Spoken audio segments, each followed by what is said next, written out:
Well, he says, it's written all over your face. You're afraid of going to a seance. But he says, I know you. He says, you're going to come. And then he started telling me how brave I was when I was aboard ship, different things. He says, you're not the same man, you're changed. You're chicken. That's all I needed to hear. I said, when do we go to a seance? So one Saturday evening, we were in the place. It was our first time. Very beautiful place, a medium. There was a lady. She had a gorgeous new home in Montreal. And there were about 20 invited guests there, which I was one of them. And she communicated with the spirits for different people there. And telling them what the spirit said. One man said, I would like to talk to my friend that died 6 months ago. But I don't want him to appear. Just want to talk to him. Because he says, I don't trust you talking to my friend for me. So the medium says, let me inquire of the spirit. Yeah, the spirit will talk with you. And that big masculine voice was heard in the place. It says, hi, Frank. It's nice of you to ask for me to talk with you. And they had a little chat. And after it was over, Frank says, this is the greatest thing on earth, to be able to talk with the spirits of the dead.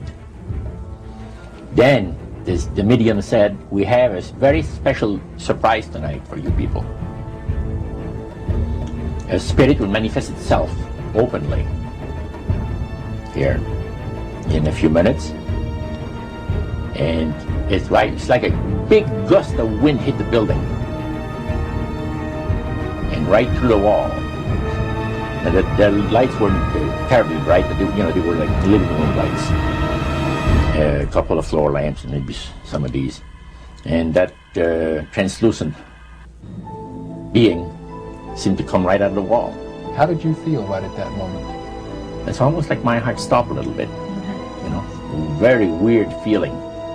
So it was a lady in a beautiful evening gown, swirling. And she said to Mary, my dear sister, you are so wonderful to have asked for me.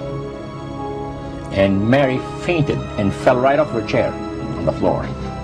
And a couple of guys jumped up and picked her up, and it's very gone. And that was the beginning of it. That's how you got into it. Yeah, that's the way I got into it. After a while, you see, there's something interesting about the human mind. You can adjust to an awful lot of stuff. You can adjust to a lot of things that would terrify you to begin with. After a while, they become common and ordinary.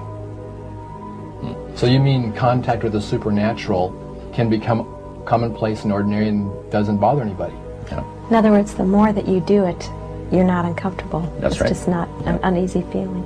Yeah. So how did you feel about it? Then I got into a secret society that worshipped the spirits, you see. Well, how is that different from the seance, Roger? It happens that the seance are not involving in many ways. But when you get into a secret society of spirit worshippers, then, and especially when you're invited there by the direction of the higher-ups in the spirit world, you never get out of there alive. And this is exactly what my friend and I were up against. We didn't know anything about it.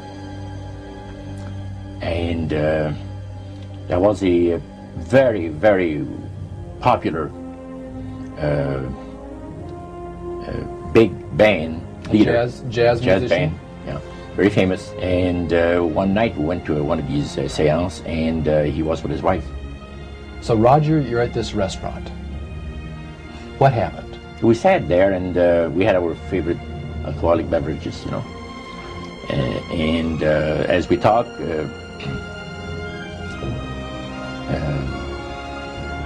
band leader says, I want power. I go right to the source of power. And he says, how do you think that I became famous the way that I am? And I said, you must have had some good luck. But he says, there's no such thing as good luck. He says, there's either some power working for you somewhere, or you don't get ahead in this world. Not in my type of occupation. So it went from there. We got talking about spirit worship. Did it intrigue you? Did it make you want to find out more about what exactly he was talking about? Yeah.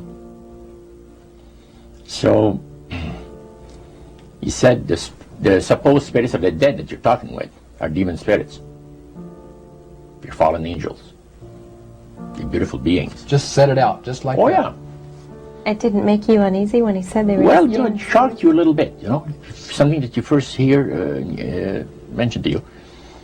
He said, you guys have got a great future ahead of you. Because we've been told, the high priest of our society, secret society, has been told that the master has very special plans for you too. Now, what did he mean by the master? Satan. And we were interested to hear more about it. And he told us, he says, look, we worship spirits. We worship Lucifer, Lucifer and all his angels. They're just as beautiful as they did before they were cast out of heaven. He says there was a misunderstanding in the whole thing. He says among the inhabitants of the galaxies. And he says our master was misunderstood. And God did not bear with him like he does with people that make mistakes today. So we're in a warfare, good against evil. And we happen to be the evil ones, but we're not that bad. He says, I look at this business between the forces of good and evil. He says, you believe in one person believes in God, and everyone believes in Lucifer. It's like politics. So the great controversy is real. And you've heard someone talk about it that's on the other side. And to these people, they are sold to the fact that Christ will not return to this planet with power and great glory. He's going to abdicate all claims to the planet, because the high priest once said that Christ will abdicate all claims to the planet because he knows that it is lawfully and rightfully Satan's. And at that time, he says, so the priest says, well, now, he says, for those of you that are new, let me tell you that this is the most feasible way, he says, to please the spirits. It's to deride Christ and his people, and his church and all that. So they sing out of Christian hymnals. They didn't sing Christian words to the hymns, however. Well, they changed a lot of them. Yeah, not for the good. It's a form of blasphemy. Such as you see today in the rock music world. You see the entertainers, they have these crosses. The ladies got earrings, crosses. The guys got crosses. This is a form of blasphemy, a form of deriding Christ. You see, spirits cause the people to do that, to find pleasure in wearing this type of emblem, which is the cross is the emblem of the crucifixion of Christ for the Christians. Better to reign in hell than serve in heaven, is that it? Why not? I'm here on the ground with my nose in it since the whole thing began. I've nurtured every sensation man has been inspired to have. I cared about what he wanted, and I never judged him. Why? Because I never rejected him. In spite of all his imperfections, I'm a fan of man. I'm a humanist. Maybe the last humanist. Who in their right mind, Kevin, could possibly deny the 20th century was entirely mine?